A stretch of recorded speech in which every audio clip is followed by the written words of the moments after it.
ಆ KR hospital ಇದು ದುಸ್ಥಿತಿಗೆ ಹೋಗಿದೆ ಇವತ್ತು. ಮೈಸೂರಿಗೆ ಬೇರೆ ಏನು ಕೊಟ್ಟಿದ್ದಾರೆ ಹೇಳಿ? ಮಹಾರಾಜರು ಗರ್ಭಿಣಿ ಸ್ತ್ರೀಯರಿಗೆ ಹಾಲು ಬ್ರೆಡ್ಡನ್ನು ಕಳಿಸ್ತಾಯಿದ್ರು. ನಿಮ್ಮಪ್ಪನ ಕೊಡುಗೆ ಏನು ಹೇಳಿ? ಹಾಲಿಗೆ 9 ರೂಪಾಯಿ ಜಾಸ್ತಿ ಮಾಡಿರು. ಮಹಾರಾಜರು ಯಾರು ತೀರ್ಕೊಂಡ್ರೆ ಅವ್ರ ಕ್ಷೇತ್ರದಲ್ಲಿ, ಅವರ ಸಂಸ್ಥಾನದಲ್ಲಿ, ಅವ್ರನ್ನ ಅಂತ್ಯ ಸಂಸ್ಕಾರ ಮಾಡಬೇಕು ಅಂತಂದರೆ, ಅವ್ರನ್ನ ಗೌರವಯುತವಾಗಿ ಅಂತ್ಯ ಸಂಸ್ಕಾರ ಮಾಡಬೇಕು ಅಂತೇಳಿ ಸುಸಜ್ಜಿತವಾದಂಥ ಶವಾಗಾರಗಳನ್ನು ಕಟ್ಟಿದರು. ನಿಮ್ಮಪ್ಪ ಸತ್ತರೆ ಡೆತ್ ಸರ್ಟಿಫಿಕೇಟ್ ಕೊಡೋದಕ್ಕೂ ಕೂಡ ದುಡ್ಡು ಜಾಸ್ತಿ ಮಾಡಿದರು. ಬರ್ತ್ ಸರ್ಟಿಫಿಕೇಟಿಗೂ ದುಡ್ಡು ಜಾಸ್ತಿಯನ್ನು ಮಾಡಿದರು.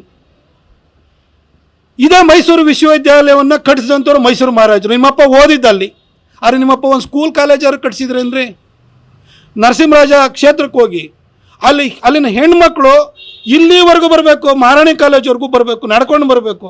ಆ ಭಾಗಕ್ಕೆ ಒಂದು ಸ್ಕೂಲ್ ಕಾಲೇಜು ಕಟ್ಟೋಕ್ಕೂ ನಿಮ್ಮಪ್ಪನ ಕೈಲಿ ಆಗಲಿಲ್ಲ. ಏನು ಕೊಟ್ಟರು ನಿಮ್ಮಪ್ಪ? ಇದು ಹೊರತಾಗಿ ನಿಮ್ಮಪ್ಪನ ಕೊಡುಗೆ ಏನಿದೆ ಅಂತ ಕೇಳ್ಕೊಂಡು ಹೋದರೆ, ಮಹಾರಾಜರು ಸಿಟಿ ಇನ್ಫ್ರಾಸ್ಟ್ರಕ್ಚರ್ ಟ್ರಸ್ಟ್ ಬೋರ್ಡ್ ಅಥವಾ ಈಗಿನ ಮೂಡಾಂತರದ ಮೊದಲನೇ ಅವತಾರ CITB ಮಾಡಿರು. ನಿಮ್ಮಮ್ಮ ನಿಮ್ಮಪ್ಪ ಇಬ್ಬರು ಸೇರಿಬಿಟ್ಟು ಅಲ್ಲಿ ಸೈಟ್ 14 ಸೈಟ್ ಹೊಡೆದ್ರು. ಇದೇನಾ ನಿಮ್ಮ ಕೊಡುಗೆ ಮೈಸೂರಿಗೆ? ಅದರ ಆಚೆಗೆ ನಿಮ್ಮದು ಏನು ಕೊಡುಗೆ ಇದೆ ಹೇಳಿ ಸರ್? ಏನೂ ಕೊಡುಗೆ ಇಲ್ಲ.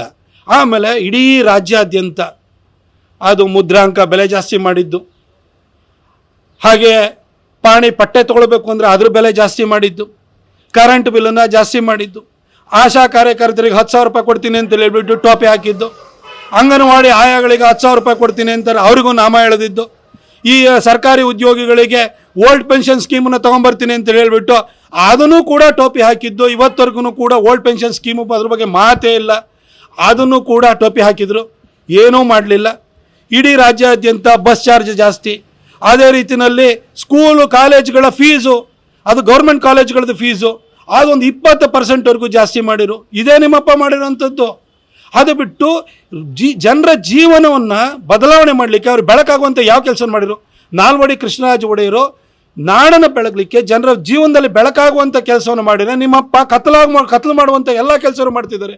ಇದೊಂಥರ ನಿಮ್ಮಪ್ಪ ನಾಲ್ವಡಿ ಕೃಷ್ಣರಾಜ ಒಡೆಯರಿಗಿಂತ ದೊಡ್ಡ ಮನುಷ್ಯ ಅಂತ ನೀವು ಹೇಳ್ಕೊಳ್ಳೋದು ಹೆಂಗಿದೆ ಅಂತಂದರೆ, ಯಾರೋ ಒಬ್ಬ ಶುದ್ಧ ಕುಡಿಯುವ ನೀರಿನ ಘಟಕ ಅಥವಾ RO ಪ್ಲಾಂಟ್ ಮಾಡಿಬಿಟ್ಟು ಕನ್ನಂಬಾಡಿ ಕಟ್ಟೆಗಿಂತವನಿಗಿಂತ ದೊಡ್ಡವನು ಅಂತ ಹೇಳ್ದಂಗೆ ಆಗುತ್ತೆ ಯತೀಂದ್ರ ಅವರೇ.